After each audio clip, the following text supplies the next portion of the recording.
পাওয়া এবং হারিয়ে ফেলা, এই দুই হলো জীবনের অভিন্ন অঙ্গ। আমরা যেমন কিছু পেয়ে থাকি তেমন কিছু হারিয়েও থাকি।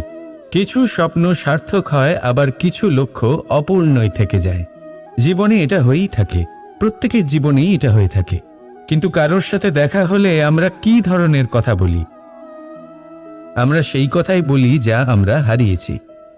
নিজেও দুঃখ পাই, আবার সামনের মানুষটাকেও দুঃখ দিই।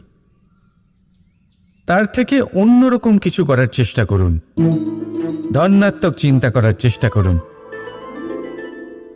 মন সেদিকেই দিন, স্মরণ শুধুমাত্র তাকেই করুন, গুরুত্ব তাকেই দিন যিনি আপনার কাছে রয়েছেন। যিনি আপনার কাছে নেই তার আশায় কষ্ট কেন পাচ্ছেন আপনি? সেগুলিকেই প্রাধান্য দিন যা আজ এখন বর্তমানে আপনার কাছে রয়েছে।